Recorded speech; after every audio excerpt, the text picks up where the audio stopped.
ಓಂ ಸದ್ಗುರುನಾಥ ಶರಣಂ ಜಯ ಜಯ. ಓಂ ಸಚ್ಚಿದಾನಂದ ಶರಣಂ ಜಯ ಜಯ. ಎಲ್ಲರಿಗೂ ನನ್ನ ನಮಸ್ಕಾರಗಳು. ಯೋಗ ವಾಸಿಷ್ಠ ನಿರ್ವಾಣ ಪ್ರಕರಣದಲ್ಲಿ ವಸಿಷ್ಠರಿಗೆ ಶಿವನು ಉಪದೇಶವನ್ನು ಮಾಡ್ತಾ ಇದ್ದ. ಅದರಲ್ಲಿ ಚಿತ್ತು ಅಂತಕ್ಕಂಥದ್ದು ಅಂದರೆ ಈ ಚಿದ್ವಸ್ತು ಏನು ಹೇಳ್ತೀವಲ್ಲ, ಆ ಸತ್ತು ಚಿತ್ತು ಆನಂದ ಅಂತ ಏನು ಕರಿತೀವಲ್ಲ, ಆ ಚಿನ್ಮಯವಾದ ಚಿದ್ವಸ್ತುವು, ಆ ಸಚ್ಚಿದಾನಂದ ವಸ್ತುವು ತಾನೇ ತಾನಾಗಿದ್ದು ತಾನೇ ಸಂಕಲ್ಪದಿಂದ ಪ್ರಪಂಚವಾಗಿ ತೋರ್ಪಟ್ಟು ಈಗ ಸರ್ವಸ್ಥಳಗಳಲ್ಲಿ ಈ ಚಿತ್ತು ಅಂತಕ್ಕಂಥದ್ದು ಸರ್ವಸ್ಥಳಗಳಲ್ಲಿಯೂ ಇರುವುದಾದರೂ ತಾನು ಯಾರು ಎಂಬುದನ್ನು ಮರೆತಿರುವುದರಿಂದ ಬಾಹ್ಯ ವ್ಯಾಪಾರ ಮಾಡುತ್ತಿರುವುದು. ಈ ಚೇತನ ವಸ್ತುವೇ ತಾನು ಯಾರು ಎಂಬುದನ್ನು ಮರೆತಿರೋದ್ರಿಂದ ಬಾಹ್ಯ ವ್ಯಾಪಾರವನ್ನು ಮಾಡ್ತಾ ಇದೆ. ತಾನು ಯಾರು ಎಂಬುದನ್ನು ತಿಳಿದರೆ ಈ ಮಾಯಾ ಕಳಂಕಿತ ನಿರ್ಮುಕ್ತವಾಗಿ ತನ್ನ ಪರಮ ಶಿವಸ್ವರೂಪವನ್ನು ಪಡೆಯುವುದು. ಶಿವಸ್ವರೂಪ ಅಂದರೆ ಇಲ್ಲಿ ಈಶ್ವರ ಕುತ್ತಿಗೆಗೆ ಹಾವು ಸುತ್ತಕೊಂಡಿದ್ದಾನಲ್ಲ ಈಶ್ವರ, ಮುಕ್ಕಣ್ಣೇಶ್ವರ ಅಂತ, ಆ ಶಿವ ಅಲ್ಲ. ಶಿವ ಅಂದರೆ ಇಲ್ಲಿ ಮಂಗಳ ಸ್ವರೂಪಿಯಾದ ಪರಮಾತ್ಮನು ಅಂತ ಅರ್ಥ. ತಾನೇ ಆ ಪರಮಾತ್ಮ ಸ್ವರೂಪಿ ಅನ್ನುವುದು ಆಗ ಗೊತ್ತಾಗುತ್ತೆ. ಗೊತ್ತಾದ ಮೇಲೆ ಅಷ್ಟೇ. ಈಗ ಅಜ್ಞಾನ ಕಳೆಯೋದು ಅಂದ್ರೇನು, ಅದು ಬೇರೆ ಹೊಸದಾಗಿ ಎಲ್ಲ ಬದಲಾಗೋದಿಲ್ಲ. ಗೊತ್ತಿರೋದಿಲ್ಲ, ಗೊತ್ತಾಗುತ್ತೆ ಅಷ್ಟೇ. ಅವನೇ ಆಗಿರ್ತಾನೆ. ಈ ರೀತಿಯಲ್ಲಿ ತಾನೇ ಪರಮಾತ್ಮನೆಂಬ ಅರಿವು ತನಗಾಗುತ್ತೆ. ಆಗ ಅದು ದೇವನಾಗುವುದು. ಯಾವಾಗ ಅಜ್ಞಾನದಿಂದ ಬಿಡಲ್ಪಡ್ತೋ ಆಗ ಜೀವಾವಸ್ಥೆಯಲ್ಲಿದ್ದಂತಹ ಚೇತನ ವಸ್ತುವೇ ತಾನೇ ದೇವನಾಗುವುದು. ಅದರಿಂದ ಎಲ್ಲವೂ ಬೆಳಗುವುದು. ಸಕಲ ಜಗತ್ತಿನ ಸತ್ತೆಗೂ ಆಸ್ಪದವು ಅದೇ. ಸಕಲ ಜಗತ್ತಿನ ಸತ್ತೆಗೂ, ಪ್ರತಿಯೊಂದು ಜಗತ್ತಿನಲ್ಲಿ ಇರ್ತಕ್ಕಂಥ ಏನೇನಿದೆಯಲ್ಲ, ಚೈತನ್ಯಯುಕ್ತವಾಗಿ ಜಡಯುಕ್ತವಾಗಿ ಏನೇನು ಎಲ್ಲ ಸತ್ತಾರೂಪದಿಂದ ಏನೇನಿದೆಯಲ್ಲ, ಸತ್ವ ಇದರಿಂದ ಕೂಡಿದೆಯಲ್ಲ, ಅದೆಲ್ಲದಕ್ಕೂ ಆಸ್ಪದವಾಗಿರ್ತಕ್ಕಂಥದ್ದು ಯಾವುದು? ಆ ಚಿದ್ವಸ್ತುವೆ. ಅದೇ ಹರಿಯಾಗಿ, ಶಿವನಾಗಿ, ಅಜನಾಗಿ, ಬ್ರಹ್ಮ ಸುರೇಶ್ವರ ಎಲ್ಲವೂ ತಾನೇ ಆಗಿರುವುದು. ಹರಿಹರ ಬ್ರಹ್ಮ ರುದ್ರ ಸಕಲ ಜೀವರಾಶಿಗಳು ಎಲ್ಲವೂ ತಾನೇ ಆಗಿರ್ತಕ್ಕಂಥದ್ದು ಆ ಚಿದ್ವಸ್ತು ಒಂದೇ. ಅದನ್ನು ಬಿಟ್ಟರೆ ಜಗತ್ತಿನಲ್ಲಿ ಬೇರೆ ಏನೂ ಇಲ್ಲ. ಜಗತ್ತೆನ್ನುವುದು ಕೂಡ ಆ ಚಿದ್ವಸ್ತುವಿನ ಒಂದು ಸಂಕಲ್ಪ ರೂಪವೇ. ಈ ಚಿತ್ತಿನ ಕನಿ ಯಾವುದೋ ಅದೇ ಚೇತನವು. ಅದನ್ನೇ ವಾಯು, ಅಗ್ನಿ, ಚಂದ್ರ, ಸೂರ್ಯ ಎನ್ನುವರು. ಅದೇ ಪರಮೇಶ್ವರನು. ಅದೇ ಸರ್ವಗನಾದ ಆತ್ಮನೂ ಕೂಡ ಆ ಚಿದ್ವಸ್ತುವೇ. ಇರ್ತಕ್ಕಂಥದ್ದೆಲ್ಲ ಅದೇ. ನಾನು ಅದೇ, ನೀನು ಅದೇ, ಎಲ್ಲವೂ ಅದೇ ಆಗಿದ್ದೀವಿ ಅಂತ ಶಿವನು ಇಲ್ಲಿ ಹೇಳ್ತಾ ಇದ್ದಾನೆ. ದೇವೇಶ್ವರನು, ದೇವತೆಗಳನ್ನು ಧರಿಸಿರುವವನು, ಧಾತೃವು, ದೇವದೇವನು, ದಿವಸ್ಪತಿಯು ಇವರೆಲ್ಲರ ಮಹಾಚಿತ್ತಿನ ವಿಭೂತಿಗಳೇ. ಇವರೆಲ್ಲರೂ ಮಹಾಚಿತ್ತಿನ ವಿಭೂತಿಗಳೇ. ಪ್ರತಿಯೊಬ್ಬರು ಆ ಮಹಾಚಿತ್ತಿನವರೇ.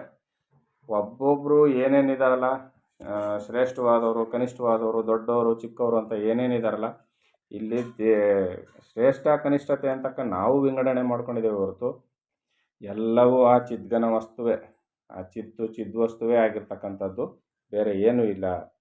ಇದರಲ್ಲಿ ಯಾರಿಗೂ ಮೋಹವಿಲ್ಲ. ಈ ಜಗತ್ತಿನಲ್ಲಿ ಬ್ರಹ್ಮ, ವಿಷ್ಣು, ಹರ ಮೊದಲಾಗಿ ಪ್ರಸಿದ್ಧರಾಗಿರುವವರೆಲ್ಲ ಆ ಪರಮ ಸ್ವರೂಪವಾದ ಚಿತ್ತಿನಿಂದಲೇ ಬ್ರಹ್ಮ, ವಿಷ್ಣು, ಹರ ಮೊದಲಾದವರಾಗಿರುವರು. ಪರಮಾತ್ಮನಾದ ಆ ಚೇತನ ವಸ್ತು, ಆ ಚಿದ್ವಸ್ತು ಏನಿದೆಯಲ್ಲ, ಅದರಿಂದಲೇ ಬ್ರಹ್ಮ, ವಿಷ್ಣು, ಮಹೇಶ್ವರರು. ಅಲ್ಲಿ ಚಿತ್ಸಂಕಲ್ಪದಿಂದ ಹುಟ್ಟಿದಂಥವ್ರು ಅವರೆಲ್ಲ. ಅದಕ್ಕೆ ಗುರುಗಳು ಹೇಳ್ತಾ ಇದ್ರು, ಇಲ್ಲಿ ಮನಸ್ಸನ್ನು ನಿಲ್ಲಿಸಿಬಿಟ್ಟಿದ್ದೆ ಆದರೆ ತ್ರಿಮೂರ್ತಿಗಳು ಇಲ್ಲ, 3 ಲೋಕಗಳು ಇಲ್ಲ, ಜೀವರಾಶಿಗಳು ಇಲ್ಲ, ಪ್ರಪಂಚವೇ ಇಲ್ಲ ಅಂತ. ಮನಸ್ಸನ್ನು ನಿಲ್ಲಿಸಕ್ಕಾಗದೇ ಇರೋದ್ರಿಂದ ಜಗದ್ರೂಪ ನಮಗೆ. ಚೆನ್ನಾಗಿ ಕಾದ ಕಬ್ಬಿಣದಿಂದ ಹೊರಟ ಕಿಡಿಗಳಂತೆ, ಸಮುದ್ರದಿಂದ ಮೇಲಕ್ಕೆ ಹಾರಿದ ಹನಿಗಳಂತೆ ಇವರೆಲ್ಲರೂ ಭ್ರಾಂತಿ ರೂಪದ ಅಜ್ಞಾನ ಕಾರಣವಾಗಿ ಆ ಪರಮಪದದಿಂದಲೇ ಬಂದವರು. ಯಾರು? ಬ್ರಹ್ಮ, ವಿಷ್ಣು, ಮಹೇಶ್ವರ, ಸಕಲ ಸುರಾಸುರ ಗಣಗಳೆಲ್ಲ ಎಲ್ಲವೂ ಕೂಡ ಈ ಪರಮಾತ್ಮನಾದಂತಹ ಚಿದ್ವಸ್ತುವಿನಿಂದಲೇ ಬಂದಂಥವ್ರು. ಒಂದು ಕಬ್ಬಿಣ ಚೆನ್ನಾಗಿ ಕಾದಿರ್ತದೆ, ಅದನ್ನು ಬಡಿದು ಹದ ಮಾಡಬೇಕಾದ್ರೆ ಆ ಕಿಡಿಗಳು ಆರ್ತವೆ. ಆ ಆರುವಂಥ ಕಿಡಿಗಳೇನಿದಾವಲ್ಲ, ಆ ಕಿಡಿಗಳಂತೆ ಇವೆಲ್ಲ ಕಾಣಿಸ್ಕೊಳ್ತಾ ಇದೆ. ವೇದಗಳು, ವೇದದ ಅರ್ಥಗಳು, ವೇದಾದಿಗಳು, ಜೀವರ ಗುಂಪುಗಳು, ಅನಂತವಾಗಿ ಹರಡಿಕೊಂಡಿರುವ ಈ ಅವಿದ್ಯೆಯ ವಿಭೂತಿಗಳೇ ಎಲ್ಲವೂ ಕೂಡ ಇದರ ವಿಭೂತಿಯೇ. ದೇಶ ಕಾಲಗಳು ಅನುಕೂಲವಾಗಿದ್ದರೆ ತಾನೇ ತಾವಾಗಿ ಹರಡುವ ಈ ಅವಿದ್ಯೆಯನ್ನು ವರ್ಣಿಸುವವನಾದರೂ ಉಂಟೇನು? ಈ ಮಾಯಾಶಕ್ತಿಯನ್ನು ಒಳಗೂಡಿಕೊಂಡಿರ್ತಕ್ಕಂಥ ಈ ಚೇತನ ವಸ್ತು ಅವಿದ್ಯೆಗೆ ಒಳಗಾಗಿರ್ತದೆ. ಈ ಅವಿದ್ಯೆಯ ವ್ಯಾಪ್ತಿಯನ್ನು, ಈ ಅವಿದ್ಯೆಯನ್ನು ಎಷ್ಟು ವಿಸ್ತಾರವಾಗಿ ಹರಡಿಕೊಂಡಿದೆ ಅಂತ ಇವತ್ತುವರೆಗೂ ಯಾರೂ ವರ್ಣಿಸೋದಕ್ಕಾಗೋದಿಲ್ಲ. ಯಾಕಂದರೆ ಜ್ಞಾನ ಎಷ್ಟು ದೊಡ್ಡದೋ ಅವಿದ್ಯೆಯೂ ಕೂಡ ಅಷ್ಟೇ ದೊಡ್ಡದಾಗಿರ್ತದೆ. ಅಷ್ಟೇನು ಹೀಗೆ ಹುಚ್ಚಾಗಿ ಹರಡುವ ಈ ಅವಿದ್ಯೆಯೇ ಬ್ರಹ್ಮ ವಿಷ್ಣು ಹರಾದಿಗಳ ಜನಕನು. ಏನು ಹೇಳ್ತಾ ಇದ್ದಾರೆ ಇಲ್ಲಿ? ಬ್ರಹ್ಮ ವಿಷ್ಣು ಹರ ಅಂದರೆ ಶಿವ, ಇವರೆಲ್ಲ ಎಲ್ಲಿ ಹುಟ್ಟಿದವರು? ಚಿದ್ವಸ್ತುವಿನ ಅಜ್ಞಾನದಲ್ಲಿ ಹುಟ್ಟಿದವರು. ಯಾಕೆ? ಅಜ್ಞಾನ ಬಂದಾಗ ತಾನೇ ಸಂಕಲ್ಪಕ್ಕೆ ಒಳಗಾಗೋದು. ಸಂಕಲ್ಪದಲ್ಲಿ ಹುಟ್ಟಿದವರು ಇವರೆಲ್ಲ. ಯಾವಾಗ ಸಂಕಲ್ಪವನ್ನು ಕಳೆದು ಅಜ್ಞಾನ ಎಳೆದು ಹೋಗುತ್ತೋ ಇವ್ರು ಎಲ್ಲಿ ಹುಟ್ಟಿದ್ರು ಅಲ್ಲೇ ನಿಂತು ಹೋಗ್ತಾರೆ. ಗೊತ್ತಾಗ್ತದೆ ಅಲ್ವಾ? ಈಗ ನಾನೊಂದು ಯಾವುದೋ ಒಂದು ವಸ್ತುವನ್ನು, ಒಂದು ಮಾವಿನ ಹಣ್ಣು ತಿನ್ನಬೇಕು ಅಂತ ನಾನು ಅಂದ್ಕೊಳ್ತೀನಿ. ಮಾವಿನ ಹಣ್ಣಿನಲ್ಲಿ ಸುಖವಿದೆ, ತಿನ್ನಬೇಕು ಅಂತ ಅಂದ್ಕೊಂಡು ನಾನೇನು ಮಾಡ್ತೀನಿ, ಮಾವಿನ ಹಣ್ಣು ಅಂತ ಸಂಕಲ್ಪ ಮಾಡೋಕ್ಕೆ ಮಾನಾಕ್ಷರವನ್ನು ನೆನೆಸ್ಕೊಳ್ತೀನಿ. ಅಲ್ಲಿ ಮಾವಿನ ಹಣ್ಣು ಹುಟ್ಟಿತು. ನಾನೇನು ಮಾಡ್ತೀನಿ, ಈಗ ಮಾವಿನ ಹಣ್ಣು ತಿನ್ನಬೇಕು ಅನ್ನೋ ಸಂಕಲ್ಪವನ್ನೇ ತ್ಯಾಗ ಮಾಡಿಬಿಟ್ಟು ಮಾನಾಕ್ಷರವನ್ನೇ ತಡೆದು ನಿಲ್ಲಿಸ್ಬಿಟ್ಟಿದ್ದಾರೆ. ಮಾವಿನ ಹಣ್ಣು ಸತ್ತೋಯ್ತಾ? ಎಲ್ಲೂ ಹುಟ್ಟಿತು ಅಲ್ಲೇ ನಿಂತೋಯ್ತು. ಸಾಯಿತು ಅಂತ ಹೇಳಂಗೂ ಇಲ್ಲ. ಇದು ಸಂಕಲ್ಪಜನ್ಯವಾದವು ಸಂಕಲ್ಪವನ್ನು ತಡೆದಾಗ ಅಲ್ಲೇ ನಿಂತು ಹೋಗ್ತದೆ.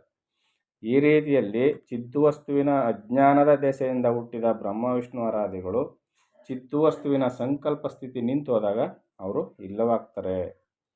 ಚಿಗುರುಗಳಿಗೆಲ್ಲ ಗಿಡವು ಹೇಗೆ ಮೂಲಾಧಾರವೋ ಹಾಗೆಯೇ ಮಹಾದೇವನೇ ಇವೆಲ್ಲಕ್ಕೂ ಮೂಲ ಬೀಜವು. ಮಹಾದೇವ ಅಂದರೆ ಪರಬ್ರಹ್ಮ ವಸ್ತು ಅಂತ ಏನು ಕರಿತೀವಲ್ಲ ಅದೇ. ಅದರ ಹೆಸರು ಸರ್ವಸತ್ವವು, ಅದೇ ಸರ್ವವು, ಅದೇ ಸರ್ವ ಸಂವೇದನೆಗಳಿಗೂ ಕಾರಣವು. ಅಂದರೆ ಕರ್ತೃ ಅವನೇ ಕರ್ತೃ, ಕಾರಣ, ಕ್ರಿಯೆ ಎಲ್ಲವೂ ಅವನೇ.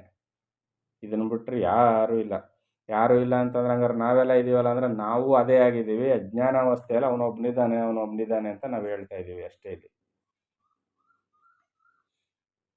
ಹೀಗೆ ಎಲ್ಲದಕ್ಕೂ ಕಾರಣವಾಗಿ ಸ್ವಯಂ ಪ್ರಕಾಶವಾಗಿರುವ ಆ ದೇವರು ಆತನನ್ನು ಬಲ್ಲವರ ಪ್ರತಿಯೊಂದು ಇಂದ್ರಿಯಕ್ಕೂ ಗೋಚರನಾಗಿ ಯಾವಾಗಲೂ ಅಸ್ತವಿಲ್ಲದೆ ಎಲ್ಲೆಲ್ಲಿಯೂ ಬೆಳಗುತ್ತಿರುವನು. ಈ ಚಿದ್ವಸ್ತುವಾದ ಈ ಚೇತನ ವಸ್ತು ಎಲ್ಲೆಲ್ಲಿಯೂ ಬೆಳಗ್ತಾ ಇದೆ. ಯಾರ್ಯಾರು ಬಲ್ಲವರು, ಯಾರು ಸಾಧನೆ ಮಾಡಿ ತಿಳ್ಕೊಂಡಿರ್ತಾರೋ ಅಂಥವ್ರಿಗೆ ಗೋಚರನಾಗ್ತಾ ಇದ್ದಾನೆ. ನಮ್ಮಂಥ ಅಜ್ಞಾನಿಗಳಿಗೆ ಗೋಚರನಾಗ್ತಾ ಇಲ್ಲ. ಆದರೆ ಯಾವಾಗಲೂ ಅಸ್ತವಿಲ್ಲದೆ ಅಂದರೆ ಮುಳುಗದೆ ಸದಾಕಾಲ ಬೆಳಗುತ್ತಿರ್ತಕ್ಕಂಥವನು, ಕತ್ತಲೆಂಬುದೇ ಇಲ್ಲ. ಆ ದೇವನು ವಂದ್ಯನು. ಆತನಿಗೆ ನಾವು ನಮಸ್ಕಾರವನ್ನು ಮಾಡಬೇಕು. ಯಾಕೆ ಮಾಡಬೇಕು? ನಾನು ಅವನು ಒಂದೇ ಅಲ್ವ ಅಂದರೆ ನಾನು ಅವನು ಒಂದೇ ಅಂತ ಗೊತ್ತಾಗೋವರೆಗೂ ನಮಸ್ಕಾರ ಮಾಡಲೇಬೇಕು. ಈತನನ್ನು ಎಲ್ಲರೂ ಅಭ್ಯರ್ಚನೆ ಮಾಡಬೇಕು. ಹೀಗೆ ಇರುವ ಆ ಚಿತ್ ಸ್ವರೂಪನಾದ ದೇವನು ಸಂವೇದನಾ ಸ್ವರೂಪನಾಗಿ ಸರ್ವ ಇಂದ್ರಿಯ ಗೋಚರನಾಗಿರುವುದರಿಂದ, ಇಂದ್ರಿಯಗಳಿಗೆ ಗೋಚರನಾಗವನಲ್ಲ ಪರಮಾತ್ಮ ಅಂತಾರೆ. ಮತ್ತು ಇಂದ್ರಿಯಗಳಿಗೆ ಗೋಚರನಾಗುವುದು ಅಂತ ಹೇಳ್ತಾರಲ್ಲ, ಅಂದರೆ ಸರ್ವಕ್ಕೂ ಚೇತನವನ್ನು ಕೊಡ್ತಕ್ಕಂಥವನು. ಈಗ ಒಂದು ಮನೆಯಲ್ಲಿ ಒಂದು ದೀಪವನ್ನು ಬೆಳಗಿದರೆ ದೀಪದ ಬೆಳಕಿನಲ್ಲಿ ಸರ್ವವೂ ಕಾಣಬರ್ತದೆ, ಒಳ್ಳೆಯದು ಕೆಟ್ಟದ್ದು ಅಂತ ಏನಿಲ್ಲ. ಆ ರೀತಿ ಎಲ್ಲದರಲ್ಲಿಯೂ ಆ ಪರಮಾತ್ಮನು ಕಾಣಬರ್ತಾನೆ. ಆತನಿಗೆ ಆಹ್ವಾನ, ಮಂತ್ರ ಮೊದಲಾದವು ಯಾವುವೂ ಬೇಕಿಲ್ಲ. ಇಂಥ ಮಂತ್ರವನ್ನೇ ಹೇಳಿ, ಪ್ರತ್ಯೇಕವಾಗಿ ಅವನಿಗೆ ಇಂಥ ಮಂತ್ರವನ್ನೇ ಹೇಳಿ ಆಹ್ವಾನ ಮಾಡಬೇಕು ಅಂತ ಮಂತ್ರ ಹೇಳಬೇಕು, ಆಹ್ವಾನ ಮಾಡಬೇಕು, ಇವ್ಯಾವೂ ಇಲ್ಲ. ಯಾಕೆ? ಸರ್ವತಾ ಸರ್ವಕಾಲದಲ್ಲಿಯೂ ಸರ್ವಾವಸ್ಥೆಗಳಲ್ಲಿಯೂ ಸರ್ವ ವ್ಯಾಪಕನಾಗಿರ್ತಕ್ಕಂಥವನವನು, ಸರ್ವ ಸ್ಥಳಗಳಲ್ಲಿಯೂ ತುಂಬಿರ್ತಕ್ಕಂಥವನು. ಅಂಥವನನ್ನು ನೋಡೋದಕ್ಕೆ, ಕರೆಯೋದಕ್ಕೆ ನಮಗೆ ಬೇಕಾಗಿರೋದೇನು ಅಂದರೆ ಅಜ್ಞಾನದಿಂದ ನಾವು ಬಿಡುಗಡೆಯನ್ನು ಹೊಂದಬೇಕಷ್ಟು ಬಿಟ್ಟರೆ ಬೇರೆ ಇನ್ಯಾವುದರ ಅವಶ್ಯಕತೆಯೂ ಬೇಕಾಗಿಲ್ಲ ಅಂತ ಇಲ್ಲಿ ಶಿವನು ವಸಿಷ್ಠರಿಗೆ ಹೇಳ್ತಾ ಇದ್ದಾನೆ. ಈ ದೇವನು ಯಾವಾಗಲೂ ಸನ್ನಿಹಿತನಾಗಿಯೇ ಇರುವುದರಿಂದ ನಿತ್ಯಹೂತನು. ಪರಮಾತ್ಮ ಅವನೆಲ್ಲೋ ಇದ್ದಾನೆ, ನಾವೆಷ್ಟೋ ಕಷ್ಟಪಟ್ಟು ಅವನನ್ನು ಹುಡುಕಿ ಕರಿಬೇಕು, ಅವೆಲ್ಲ ಏನೂ ಇಲ್ಲ. ಸರ್ವಕಾಲದಲ್ಲಿಯೂ ನಮಗೆ ಸನ್ನಿಹಿತನಾಗಿಯೇ ಇರುವನು. ನಮಗೆ ಸನ್ನಿಹಿತವಾಗಿರುವನು ಅಂದ್ರೇನು? ನಾವೇ ಅದಾಗಿದ್ದು ಪರಮಾತ್ಮ ಎಲ್ಲಿ ಇದ್ದಾನೆ ಕರಿಬೇಕು ಅಂದರೆ ಅದು ಮೂರ್ಖತನ ಅಲ್ವೇ?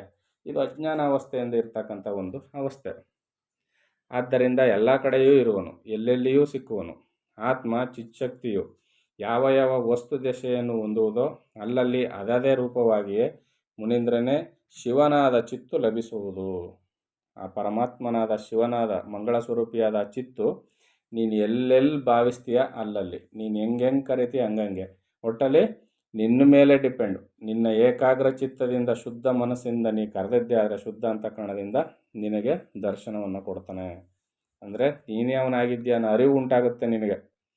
ರೂಪವನ್ನು ನೋಡಬೇಕೆಂಬ ಮನಸ್ಸಿನ ಬಯಕೆ ಉಂಟಾಗುತ್ತಿದ್ದ ಹಾಗೆಯೇ ತನ್ನ ರೂಪವೇ ಆ ರೂಪವಾಗಿ ಆ ಬಯಕೆಯಾಗಿ ನೋಡುವ ಮನಸ್ಸಾಗಿ ಕಾಣುವುದು. ಏನು ಹೇಳ್ತಾ ಇದ್ದಾನೆ ಇಲ್ಲಿ? ನಾನು ವಿಷ್ಣುವಿನ ರೂಪವನ್ನು ನೋಡಬೇಕು ಅಥವಾ ಶಿವನ ರೂಪವನ್ನು ನೋಡಬೇಕು ಅಂತ ನನಗೆ ಮನಸ್ಸಾಯಿತು ಅಂದರೆ ತಕ್ಷಣ ಮನಸ್ಸಿನ ಬಯಕೆ ಉಂಟಾಗುತ್ತಿದ್ದ ಹಾಗೆ, ಮನಸ್ಸಿನಲ್ಲಿ ಆ ಬಯಕೆ ಗಾಢವಾಗಿ ಆಗ್ತಾ ಇದ್ದ ಹಾಗೆ ಏನಾಗುತ್ತೆ, ನನ್ನ ಅಚೇತನ ವಸ್ತುವೇ ನಾನು ಯಾವ ರೂಪವನ್ನು ನೋಡಬೇಕು ಅಂತ ಹಂಬಲಿಸ್ತಿದ್ನೋ ಆ ರೂಪವಾಗಿ, ನೋಡಬೇಕು ಅನ್ನೋ ಬಯಕೆಯೂ ಅದೇ ಆಗಿ, ನೋಡುವ ಮನಸ್ಸು ಕೂಡ ಅದೇ ಆಗೋರೋದ್ರಿಂದ ಇವೆಲ್ಲಕ್ಕೂ ಮೊದಲನೆಯವನಾದ ಸುರೇಶ್ವರನಾದ ಚಿತ್ ಸ್ವರೂಪವನ್ನು ಪೂಜಿಸಬೇಕು, ನಮಸ್ಕರಿಸಬೇಕು. ನೀನು ವಿಷ್ಣುವನ್ನು ನೋಡಬೇಕು ಅಂತ ಅಂದ್ಕೊಂಡೆ, ವಿಷ್ಣು ಸ್ವರೂಪವೂ ತಾನೇ ಆಗಿದ್ದಾನೆ. ಶಿವನನ್ನು ನೋಡಬೇಕು ಅಂದ್ಕೊಂಡೆ, ಶಿವ ಸ್ವರೂಪವೂ ತಾನೇ ಆಗಿದ್ದಾನೆ. ಆ ರೂಪ, ಸಂಕಲ್ಪಿತ ರೂಪವು ನೋಡಬೇಕೆನ್ನುವ ಬಯಕೆಯು, ಆ ಬಯಕೆಯನ್ನು ಈಡೇರಿಸ್ಕೊಳ್ಬೇಕೆಂಬ ಮನಸ್ಸಿನ ಸಾಧನೆಯು ಪ್ರತಿಯೊಂದು ತಾನೇ ಆಗಿರುವುದರಿಂದ ಈ ಮನಸ್ಸಿಗೆ, ಈ ಚಿತ್ ಸ್ವರೂಪಕ್ಕೆ ನಾನು ಪೂಜೆಯನ್ನು ಮಾಡಬೇಕು, ನಮಸ್ಕಾರವನ್ನು ಮಾಡಬೇಕು. ಯಾಕಂದರೆ ನಿಜವಾದ ಪೂಜೆ ಯಾವುದು ಪರಮಾತ್ಮನಿಗೆ ಅಂತ ವಸಿಷ್ಠರು ಕೇಳಿದರು. ಅಷ್ಟಕ್ಕೆಲ್ಲ ಇಷ್ಟೊಂದು ಉತ್ತರಗಳು ಬಂದಿರೋದು. ನಿಜವಾದ ದೇವನ ಯಾರು, ನಿಜವಾದ ಪೂಜೆ ಯಾವುದು ಅಂತ ಕೇಳಿದ್ರಲ್ಲ, ಅದಕ್ಕೆ ಇವೆಲ್ಲನೂ ಹೇಳ್ತಾ ಇರೋದು. ಈಗ ಯಾರನ್ನು ಪೂಜಿಸಬೇಕು, ಇಂಥ ಪರಮಾತ್ಮನನ್ನು ಪೂಜೆ ಮಾಡೋದಕ್ಕೆ ಯಾವೆಲ್ಲ ಪರಿಕರಗಳು ಬೇಕು, ಯಾವ ಪೂಜಾ ವಿಧಾನ ಬೇಕು, ಯಾವ ಮಂತ್ರ ಬೇಕು, ಏನೇನೂ ಇಲ್ಲ. ಇದನ್ನೆಲ್ಲಿ ವಸಿಷ್ಠರು ಹೇಳ್ತಾ ಇದ್ದಾರೆ. ವೇದ್ಯವು ಯಾವುದುಂಟೋ ಅವೆಷ್ಟು ದೊಡ್ಡವುಗಳೇ ಆದರೂ ಅವುಗಳ ಆಚೆಗೆ ಇರುವವನು ಈ ದೇವನು. ಈ ಆತ್ಮನನ್ನು ಅವಲೋಕನ ಮಾಡುವುದರಿಂದ ಜರ, ಶೋಕ, ಭಯಗಳೆಲ್ಲವೂ ನಿರ್ಮೂಲವಾಗುವು. ಇವೆಲ್ಲವನ್ನು, ಮುದಿತನವಾಗ್ಬೋದು, ರೋಗಗಳಾಗ್ಬೋದು, ಶೋಕಗಳಾಗ್ಬೋದು, ಭಯವಾಗ್ಬೋದು, ಎಲ್ಲವೂ ನಿರ್ಮೂಲ ಆಗ್ಬಿಡ್ತದೆ ಆತ್ಮತತ್ವ ಚಿಂತನೆಯನ್ನು ಚೆನ್ನಾಗಿ ಮಾಡಿದ್ದೆ ಆದರೆ. ಇವ್ಯಾವುದ್ರು ಅಜ್ಞಾನ ಅಳೀತು ಅಂದರೆ ಇವೆಲ್ಲ ಹೊರಟೋದಂಗೆ. ಅಜ್ಞಾನದ ದೆಸೆಯಿಂದಲೇ ಇವೆಲ್ಲ ಬಂದಿರತಕ್ಕಂಥದ್ದು. ಅದರಿಂದ ಆತ್ಮತತ್ವ ಚಿಂತನೆಯನ್ನು ಮಾಡಿದ್ದೆ ಆದರೆ ಇವೆಲ್ಲ ಹೊರಟೋಗ್ತದೆ. ಚೆನ್ನಾಗಿ ಹುರಿದ ಬೀಜವು ಹೇಗೆ ಮತ್ತೆ ಹುಟ್ಟುವುದಿಲ್ಲವೋ ಹಾಗೆಯೇ ಜಂತುವು ಮತ್ತೆ ಹುಟ್ಟುವುದಿಲ್ಲ. ದೇಹಧಾರಣೆಯಾಗುವುದು ಯಾವುದರಿಂದ? ಅಜ್ಞಾನದ ದೆಸೆಯಿಂದ. ಅಂದರೆ ಬೀಜ ಮತ್ತೊಂದು ಮೊಳಕೆ ಒಡೆಯುವ ಅಂಕುರದ ಶಕ್ತಿ ಇರುವುದರಿಂದ. ಅದೇ ಬೀಜವನ್ನು ಹುರಿದು ಬಿಟ್ರೆ ಅಂಕುರದ ಶಕ್ತಿ ಹೊರಟೋಗುತ್ತೆ, ಮೊಳಕೆ ಒಡೆಯುವ ಶಕ್ತಿ ಹೊರಟೋಗುತ್ತೆ, ಮತ್ತೆ ಪುನರ್ಜನ್ಮ ಇರೋದಿಲ್ಲ. ಈ ರೀತಿಯಲ್ಲಿ ಸಂಕಲ್ಪ ವಿಕಲ್ಪಗಳನ್ನು ಸುಟ್ಟು ಹಾಕುವುದರಿಂದ, ಮನಸ್ಸನ್ನು ನಿಲ್ಲಿಸಿ ಪರಮಾತ್ಮನಲ್ಲಿ ಲಯ ಮಾಡೋದರಿಂದ ಪುನರ್ಜನ್ಮ ಇಲ್ಲವಾಗುತ್ತೆ.